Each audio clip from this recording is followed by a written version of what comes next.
Oh, hi. Hello, everyone. Welcome. We are live right now. Can you hear me? Let's see. I welcome you to come into the chat room. You hear me? Do. Let me just check.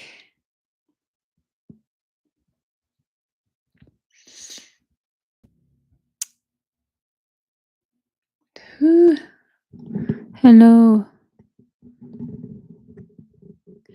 Okay. This is fun for everyone.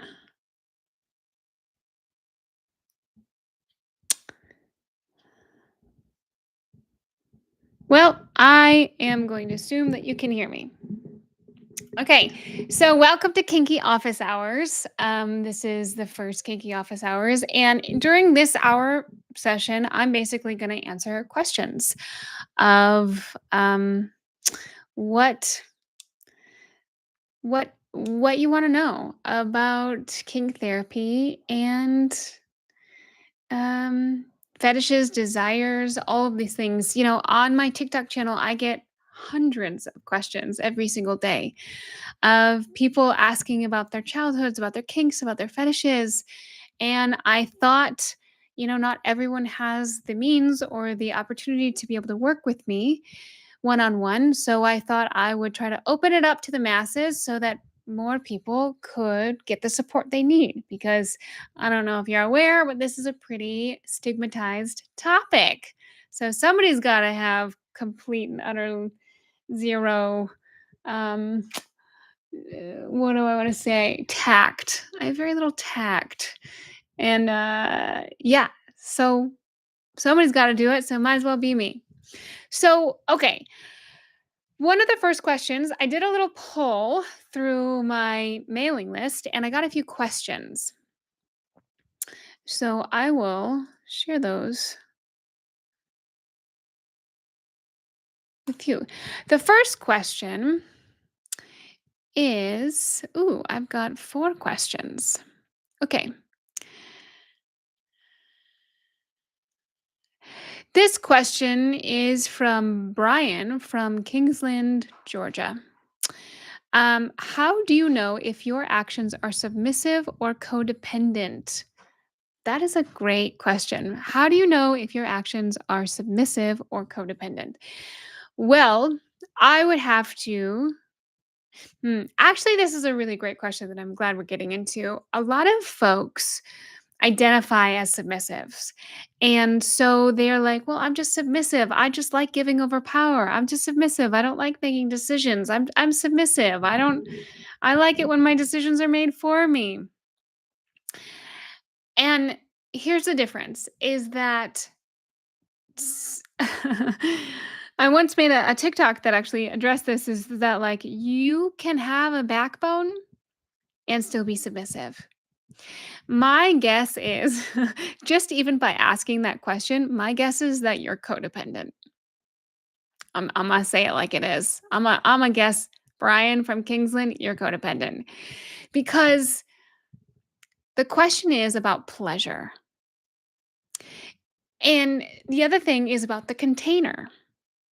In the container, the thing that is so magical about kink, also for those of you, there's 4 people who are online with me right now. I see you.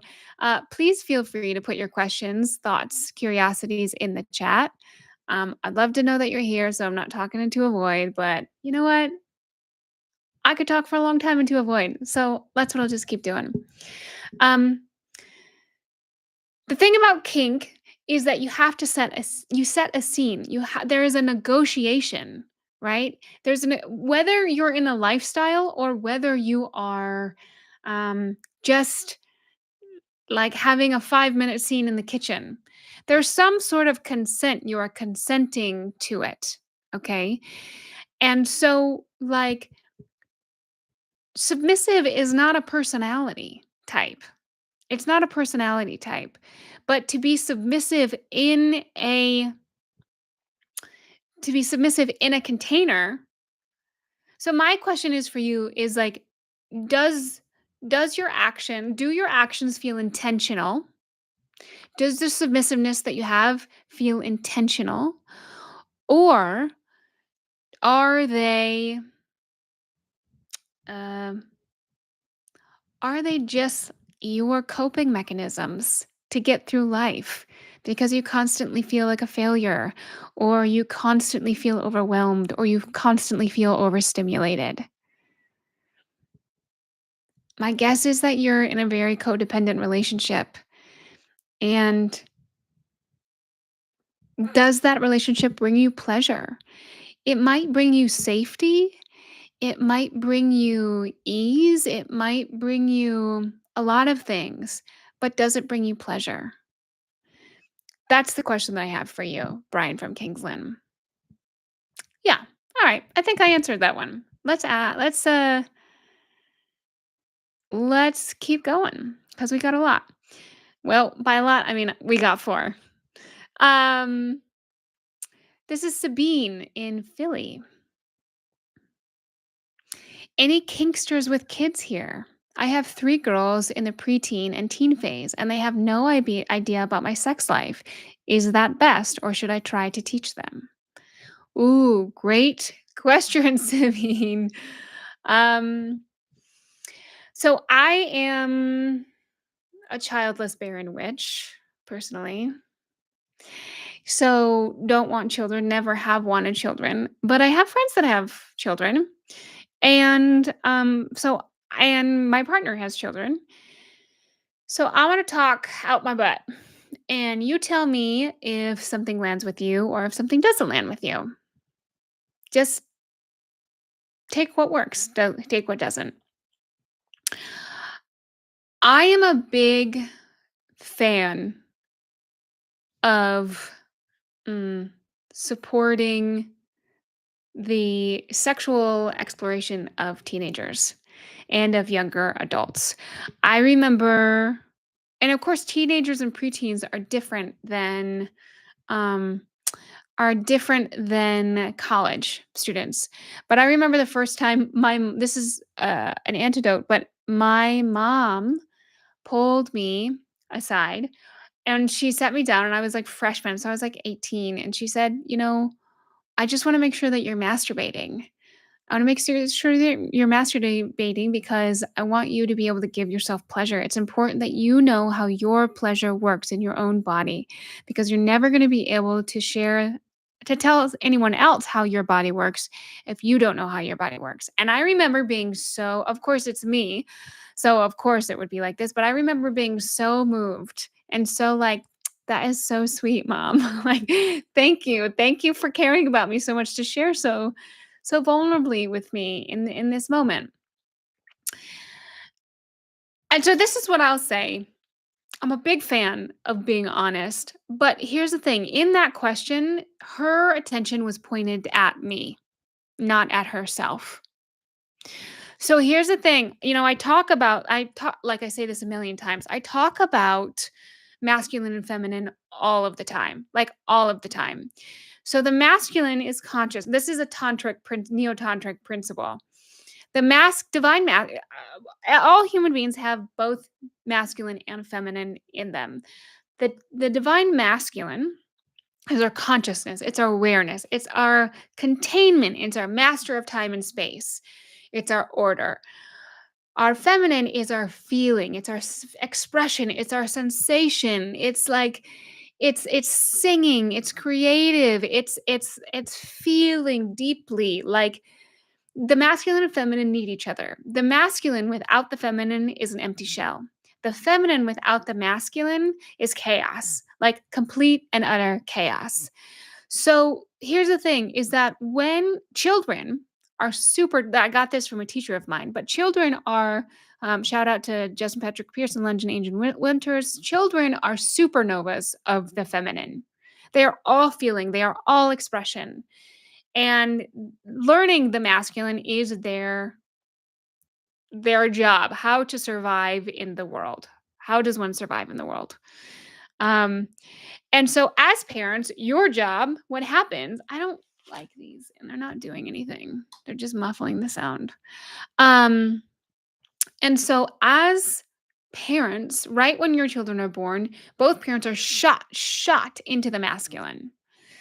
And which can be really challenging for their own polarity. So new parents especially have to work very hard um at finding polarity within their relationships because neither of them gets to be the feminine because the child takes up all the space. So here's my thing. In terms of supporting your children to understand kink, I think it's just, are you coming from your own needs to be understood, or are you coming from the masculine teacher who thinks it could benefit them? So I don't know. Does it? So the question is to you, would it benefit your children and their sexual exploration to know more about your sex life? My guess is probably not. But to use your sex life in your own body as a blueprint of having and teaching them negotiations, teaching them consent, teaching them how to have a dialogue with their own body, teaching them to be attuned to another person, teaching them that their sexuality um, gets to be a fucking rainbow with millions of different colors. And that, like, the best thing ever is to find somebody else who has a million different colors and those colors are compatible together. Like that, those are pretty amazing lessons that I think that serve everyone, especially young people. And I think you said you had daughters who are really trying to figure out what does it mean to be a sexual person in their body. So that is yeah, so yeah, teaching them about your sex life, mm, maybe when they're a little older, but teaching them about their own sex life, their own relationship with kink, that feels best. It's also different if, like, your let me also pause of just, like, if the way that your life is constructed is very kinky and, like, it really not intrudes, but is very noticeable to your children, I think you don't wanna gaslight them, right? So, letting them understand that, like, "Hey, these are the ways that I find pleasure. These are the ways that my relationships are structured. You get to choose however you want on your own." I think that, like, acknowledging what's in front of them, I think is important. So that's what I gotta say on a topic that I know very little about. You're welcome, free of charge. Okay, here is another question. We've got one person. Hello, JG1982. We've got one person in the chat. Hello. If you have a question, please put it in the chat and I will be sure to answer it. There are two people in here, so you could basically have a free session all to yourself if you would like to respond. But I'm going to keep going with some of the questions that I have. Okay, this is from Ferlin in Junction, Colorado. I'm a 70-year-old straight man.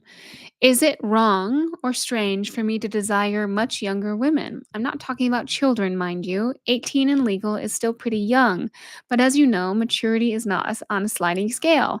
I've been in age gap relationships before. Let's discuss this topic in depth. Well, anyone who knows me in my personal life knows I'm a big fan of age gaps. This is also how my sexuality works. So, yeah, let's talk about age gaps.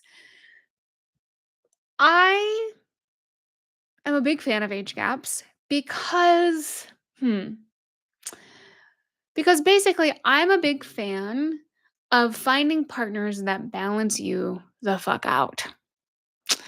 I'm a big fan of being balanced out. I'm a big fan of understanding that I'm not an island. And so I'm really attracted to people who have qualities that are so different than me that I wish I could have or that I so value, but I don't. I have come to accept the way that I work. I've come to love the way that I work. And I'm very aware of the way that I do and do not work. So the question I have for uh, Ferlin in Grand Junction is, do you um what is it that you're getting out of an 18-year-old? What is it that you're 70, they're 18, they're sort of at the beginning of adulthood, and you know, you're not a spring chicken. So you're cresting and you're towards the later end of your life. So what is it that you're getting from 18? What is it that you want to experience from 18-year-old? Why 18-year-old? So the thing that I would really understand, and also, like, are you dating 18-year-olds? Are you paying for the company of 18-year-olds? Like, what does this look like? And my question is for you to really sit with, what is it that you want? My guess is, just pure assumptions, my guess is that you want to feel young. You want the freeness, the novelness, the ingenueness, the innocence of an 18-year-old, of somebody who is just starting out. It might make you feel like a wise sage. It might make you feel super young. Maybe you're doing drugs and going to the club. Like, I don't know. But the idea is for you to truly inspect, what is it that you actually want? Is this attraction serving you based on what you actually want? Does it feel aligned? Does it feel mutually beneficial?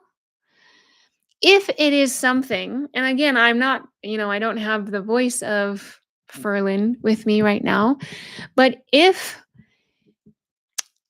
it doesn't feel like it's in service of both parties, but your attraction is still very much squared in, and like you can't unlock it, does that make sense? It's like a pattern, and we know it's not serving you. Then my feeling is for you to get really curious what of like why this is playing out, why this pattern is here, and get really curious of, what is it? Are you afraid of something? Is this because you're afraid of death? And that being with 18-year-olds takes you as far away, or fetishizing, um or fantasizing about 18-year-olds takes you as far away from the possibility of death, that you can feel? Is that it? And if so, like, doing some work around your relationship with death might be just what the doctor ordered.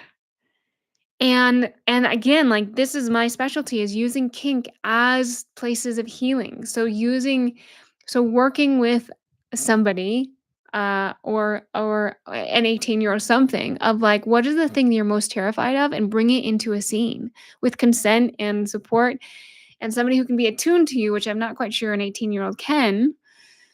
Um, yeah.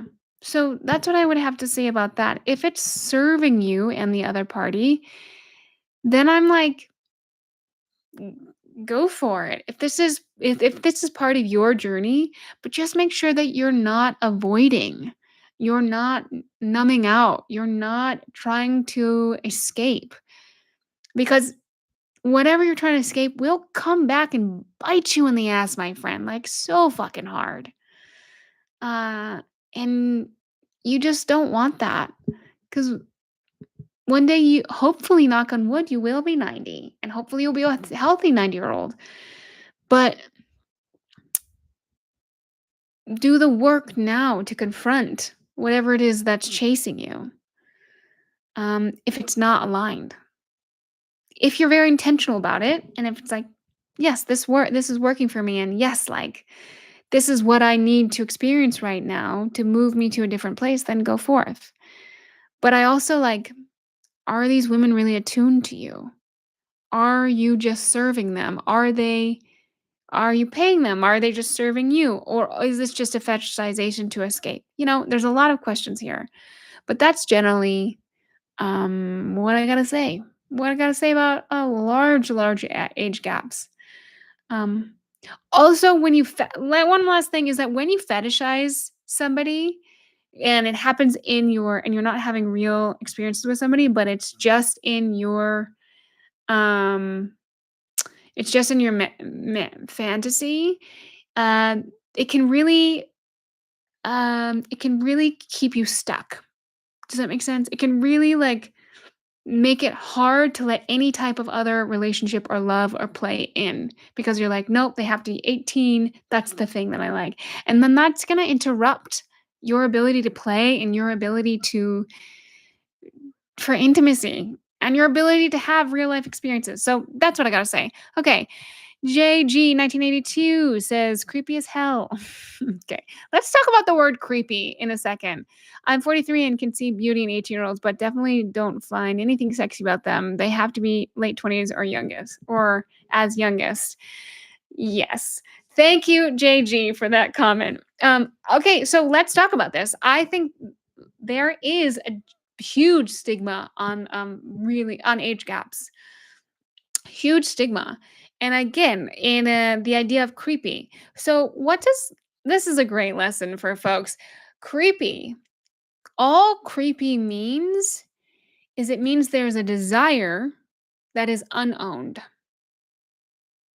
Think about that. It is a desire that is unowned.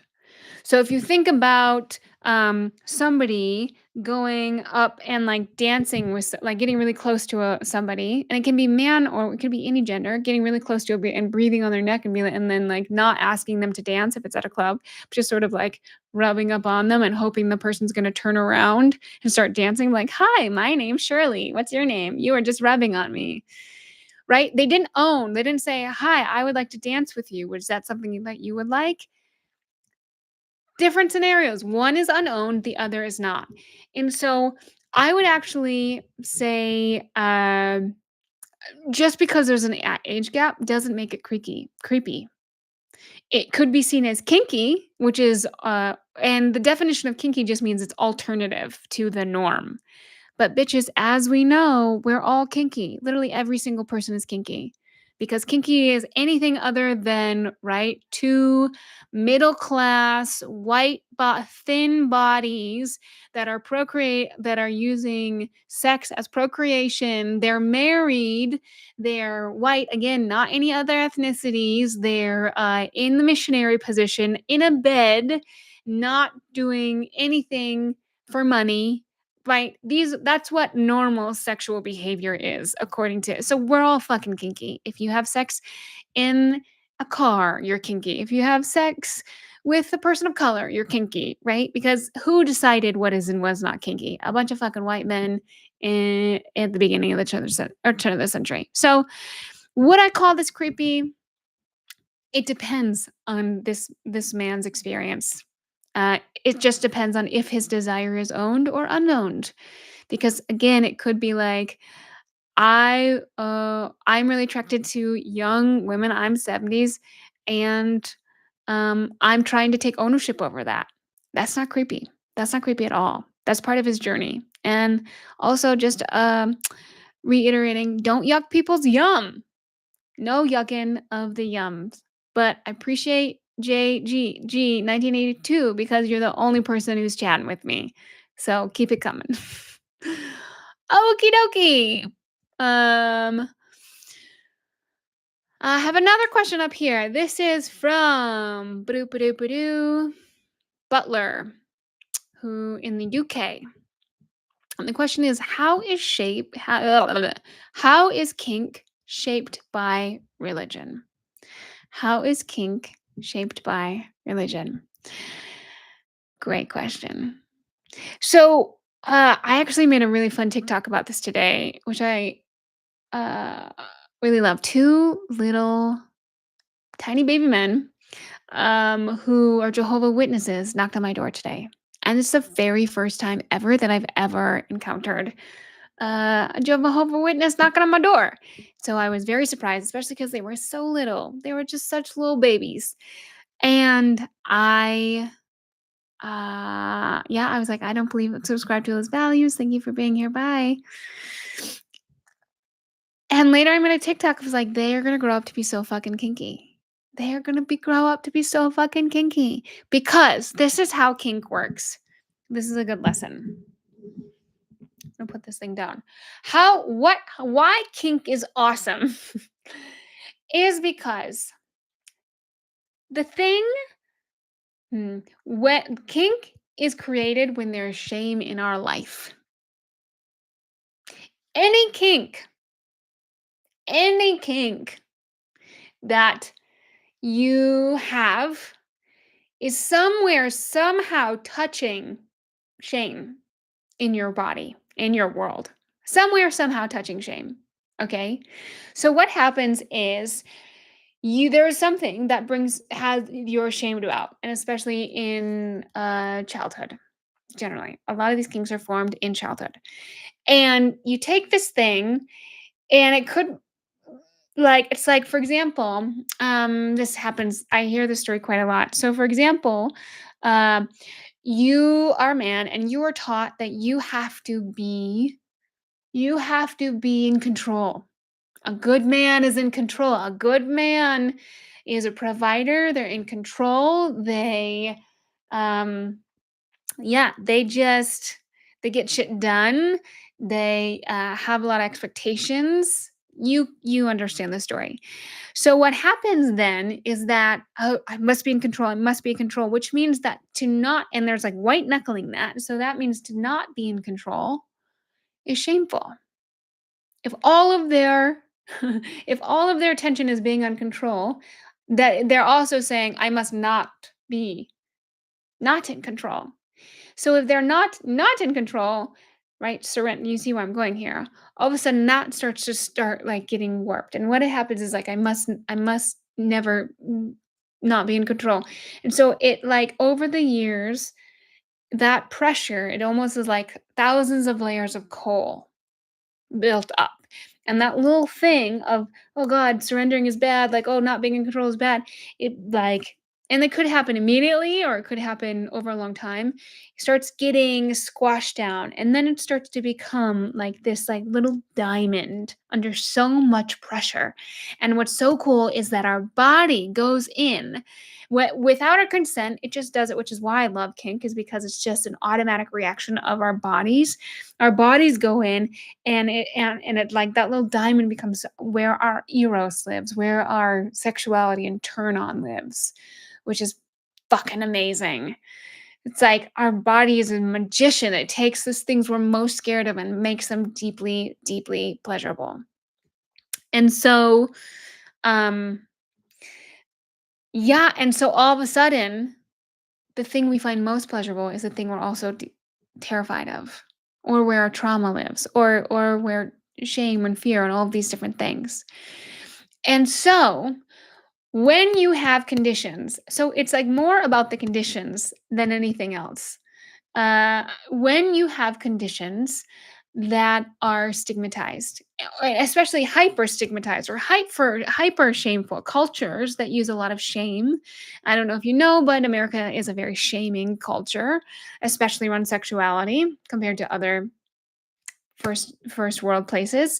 Um, so they um, Right. So there's more and more material to be pushed down and to be pushed down to create that little crystal.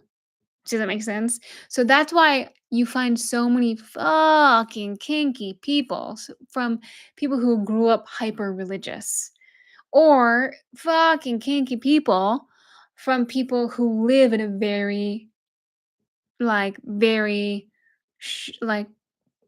religion that uses shame as a tool for cooperation. That's how that's connected.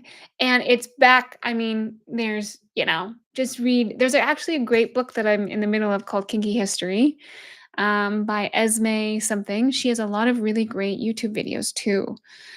She's really fun, but she goes way back into even like saying, the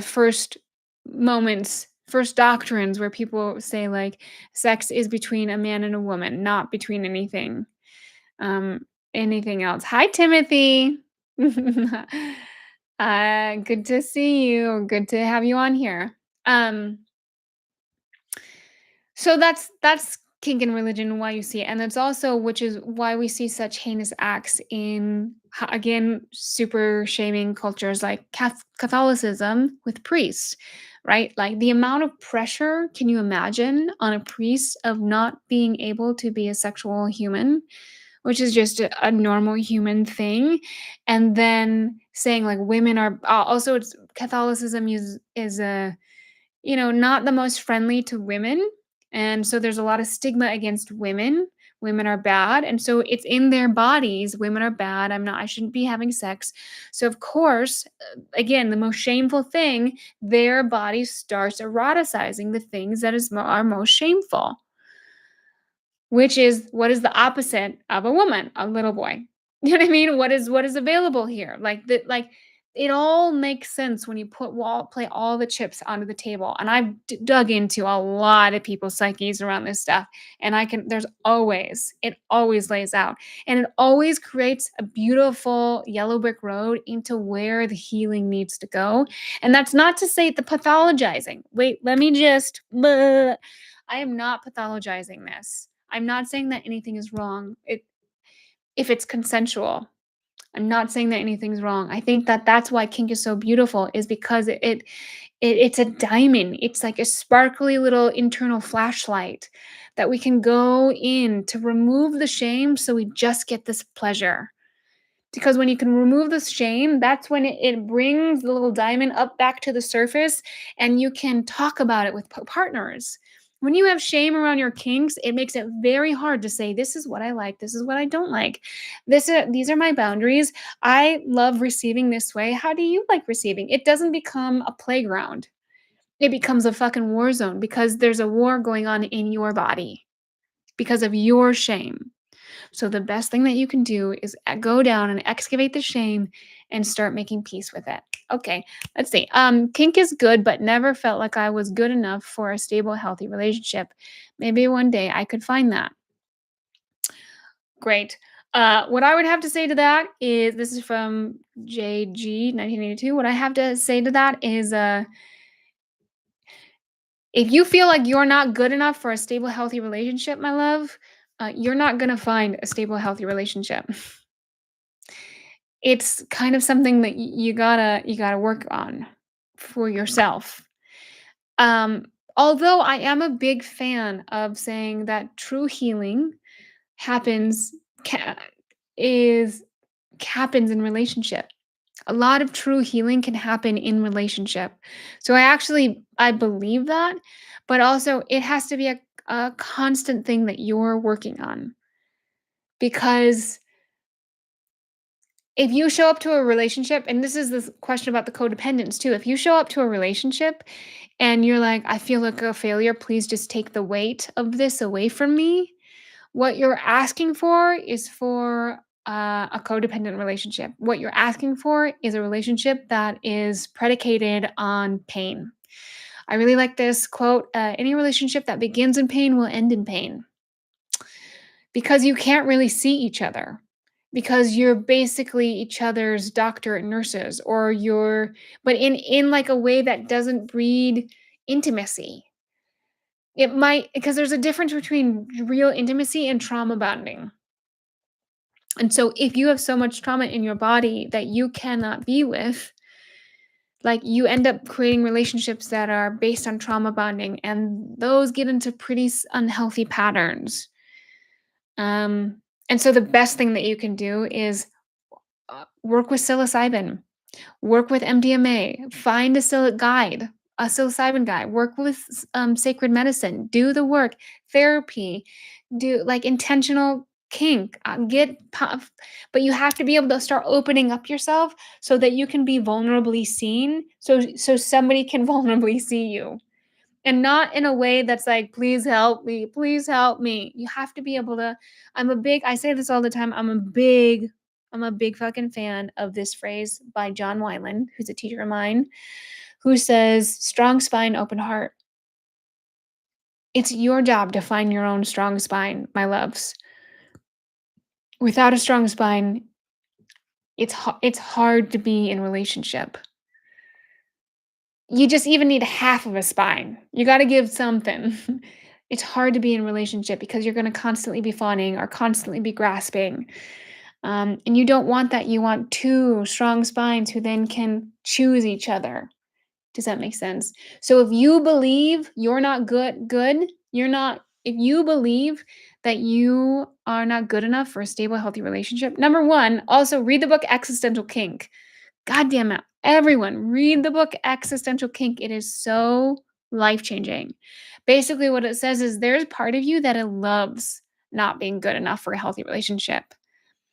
Like chooses it. You choose it every day. It's like a little warm safety blanket. Ooh, I'm not good enough. I'm not good enough. Ooh, it feels so certain. It feels so warm. It feels like a little safety net. I don't have to go out and try to find a partner. I don't have to go out and try and be, yes, existential kink. I don't have to try to be anything that I am because I'm always just a piece of shit. Oh well.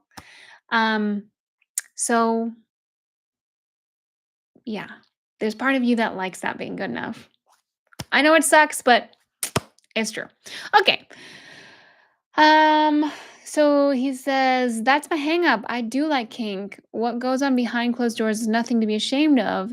If two consenting adults, I wouldn't tell my parents or my family. Yeah, great. I think you and I are on the same page there. And then you say, I'll look up existential kink. Highly recommend that book. In fact, if you go on soulkink.com and go into my resources page, there is a plethora of people that I have trained with specifically because I have spent look at friends. Let me just tell you how awesome it is. You're getting free support here. Come on to my first YouTube live, free support because I have spent so much fucking money on retreats and therapists and medicine and everything. I am the health junkie. So you don't have to be. Although you should want to be because it's really great. I love it. But uh I'm happy to distill all of the stuff so that I can give it to you on these fun uh, YouTube lives. Okay. So let's see. What other questions do we have? I think that answered the question about um, YouTube. Actually, or about religion. Actually, I don't watch a lot of porn.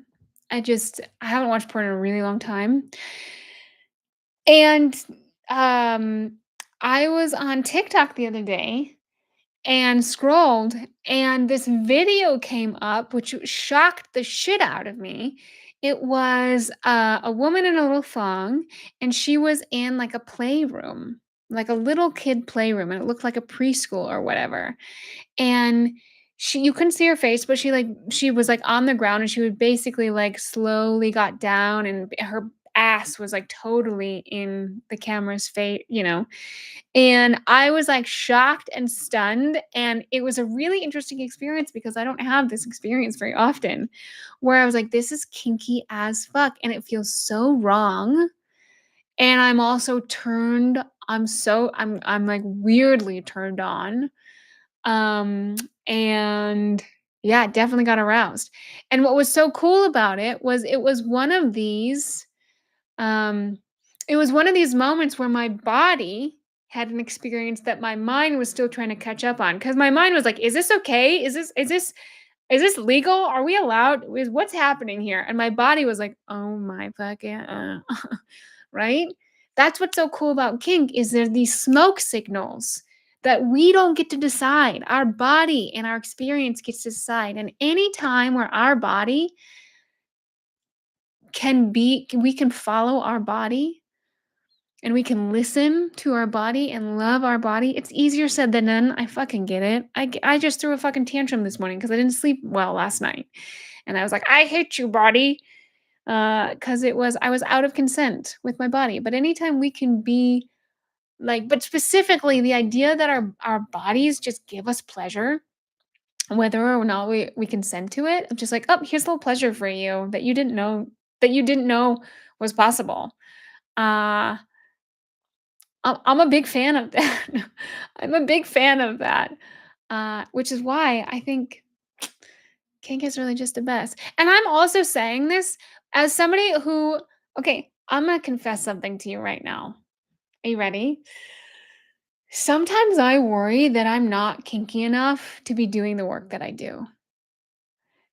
This is a real worry of like not I mean, I actually feel very comfortable and very real, but that I don't go to dungeons. I don't there's a dungeon in Denver called The Sanctuary, and I've been there a handful of times. I've been to their femdom, I've been to all kinds of different events. I've made a few friends there. Um, but it's not where my sexuality comes out to play at all. And I've gone to lots of kink conferences, and different dungeons in different place in different cities, and my sexuality, my eros does not turn on there. I'm fascinated. I'm like, "Ooh, cool." But, my sexuality doesn't really work that way, but I also fucking love kink. I love kink and I love kink because of the spiritual, psychological, and, like, the taboo of it, of pain and pleasure, of shame and eroticism, of the taboo. I fucking love it, and those who know me know that I come from the abortion world. I've worked in abortion care and, as an abortion counselor and advocate, for rights and reproductive justice, and, like, it's the same thing, the taboo, whatever is fucking taboo to a very normal, like, human experience that so many people have, and it's stigmatized, I am right there. I am, like, right there. I'm just like, "Yes. Yes, I want this. I want more. I wanna be in there because I love being the person who says the thing that no one's saying. That's my own little, like, that's my own like, social kink. I'm just like, you got shit in your teeth right now. Because the idea is we're all in the same playground, friends. We all get shit in our teeth. We all have shame. We all get mad at our bodies. We all feel worthless from time to time. There is no experience that's not true. Most experiences, you're not special. You're not special. I guarantee you there's somebody else here that, has experienced something similar. Generally, you're just not special, and I find that so liberating, probably because I spent so much of my life feeling like I had to be special in order to be valued. Fuck that. Fuck that so hard. And one of the things that I have to work on all of the fucking time, is this need to be special. Fuck that. Fuck that. Uh-uh. I believe that you are me and I am you, and we are one species. We are one ecosystem. And that has brought me so much pleasure and so much fucking relief. You don't have to be anything other than what you are. And a lot of times when we pull back on all of the pushing that we do to just be able to sit in our own skin and be like, this is okay that I feel ashamed right now. It's I give myself permission to feel embarrassed. I give myself permission to feel ashamed. I give myself permission to feel turned on. It's wild how things start to melt away. It's wild. And I learned this from a dear friend of mine. Then one of the best phrases that you could ever give to yourself is noting the sensation of shame, embarrassment, fear, whatever it is, and just say to yourself, welcome. Welcome, fear. Welcome, feeling like you're not enough, the feeling of not enough. Just like, I welcome you. You get to be here. And it is wild how that sensation will shift in your body. It's wild. I've seen it in the most dire of circumstances. It's wild. Okay, Timothy, you say, I don't watch porn either. I do like literotica. I've never really gotten into literotica. I highly suggest. I did a podcast or two with somebody recently, Jenny Raven, who is a very popular literotica, and they are cross dressing. They're trans cross dresser, or they're a cross dresser. I don't know what they prefer. I think they cross dresser, and got to hear some of their stuff recently, and I could be into it. If you have any literotica suggestions, yeah, put those. I should really read more literotica. Thank you for bringing that up. Um, okay. Have you tried maca root? I'm not sure how it affects women, but I wake up every day as hard as freezer meat. That's so I'm so happy you found something that works for you. Are you into any supplements that work for women? Great question. So the world, Ayurvedic world, I am known as a Vata dosha. So there's three doshas in Ayurvedic. There's Kapha, which is earth. These are earth people. They're going to be a stockier build. They are going to be just like more grounded humans. And then, ooh, hello, EG. Late but here. I don't know who you are, but welcome. I recognize. I bet I do know who you are. I'm glad you're here. Thank you for being here. Um, but right, that's Kapha. Then there's Pitta. They're really fiery. They're muscly. And I'm Vata. So Vata is air. So I am just like an airy little butterfly. I'm very sensitive. So I can literally have zero stimulants. Like zero stimulants. I can't even have chocolate. Can't have caffeine. I can't even like look at coffee. Basically, I love the taste of coffee. Can't even look at it. So I'm not going to be. I can tell you supplements for sleep. Um, I can tell. I will say, in terms of supplements or anything for arousal, this is really interesting. I used to be a big, big fan of um, weed gummies, and they are wild. I think WILDE weed gummies, and they're in raspberry. That's the raspberry flavor of these weed gummies, and I used to call them my horny weed.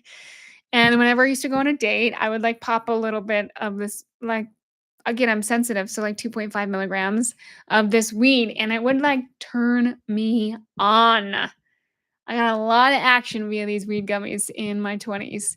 And now I haven't used them in a while. Probably because I tend to get too high from them. But yeah, very, very interesting.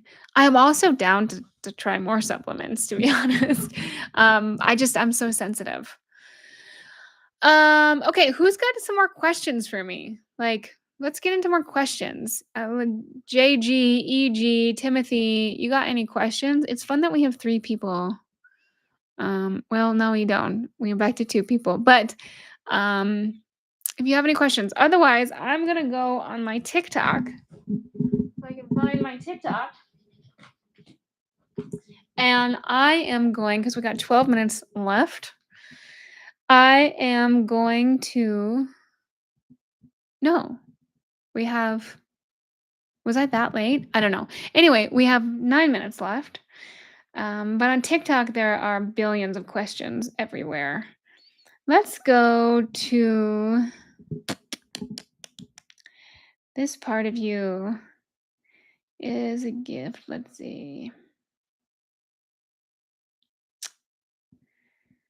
What's a good question? This video is for submissive straight men in long-term. Sorry, I'm just trying to see. One of the questions I got recently was about how to share with your partner that you want to get support around your sexuality. This is a really great.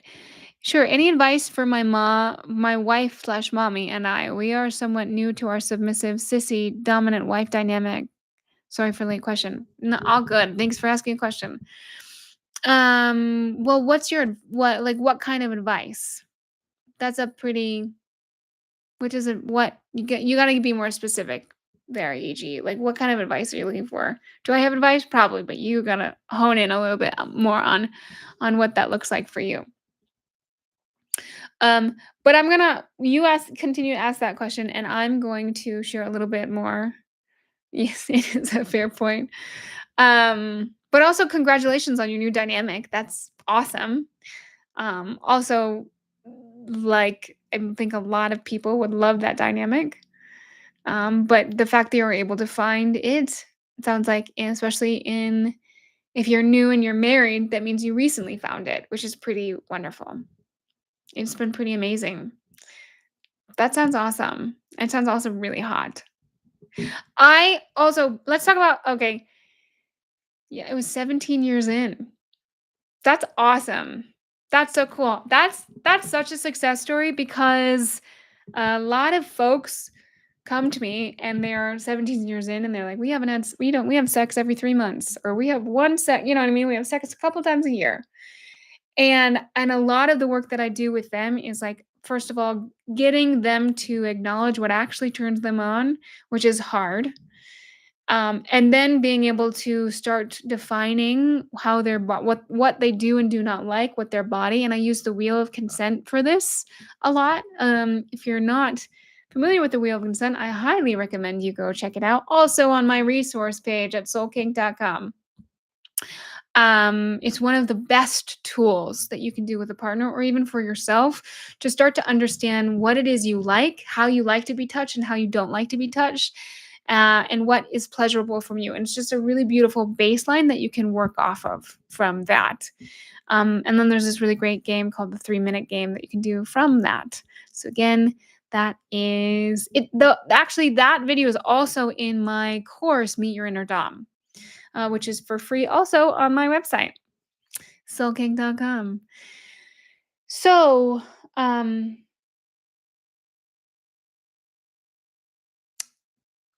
yeah. So I did a podcast today. I recorded a podcast where it's my podcast, Soul King Therapy is going to be released sometime in the next couple of weeks once I get two more people on my podcast, two more recordings, and then I'll start releasing them one on one. But with somebody who is 25 and have they've been practicing kink since they were 18 and they have a mommy kink. And what is really interesting is that when you start to and it's hard for them to find partners because they look like an alpha male. Like they mask as an alpha male, everything. Thank you, Timothy, for being here. Bye bye. They mask so much and yeah, so they're like, how do I find a partner? How do I unmask? All of this different stuff.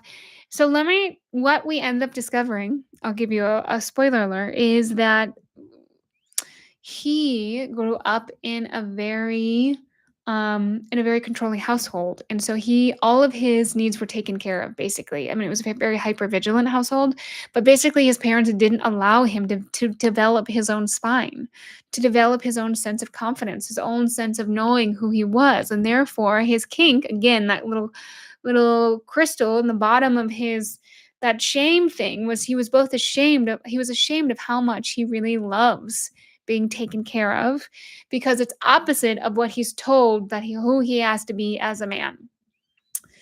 So that's how his kink plays out. Now the question is like finding a partner then, but the reality is like go find your mommy. Find people who want to play with that. But the reality is if you're looking for a partner because you're dependent on them, please take this off my plate. Please take this burden from me. You're trying to basically outsource the work that you need to do on yourself. Nobody wants to take that on, especially like if they start to realize that like this mommy thing is really like your mommy kink is really just a way for you to escape the burden of adulthood without you being intentional about like the ways that you need to grow. I'm such a fucking fan, obviously, of kink being a therapeutic tool and of moving into intention. But I'm gonna be honest, a lot of fucking people, and I don't know why, like everyone has their own journey. A lot of people use it as a way to escape or a way to compensate for the ways that they are being called to heal and to grow. It's like, oh, great, this is a stopgap for the work that I have to do for myself. Now, again, true healing happens in relationship. So, like, being able to heal in relationship is beautiful. Being able to heal in a kink dynamic is beautiful. But a lot of people just use it as a stopgap.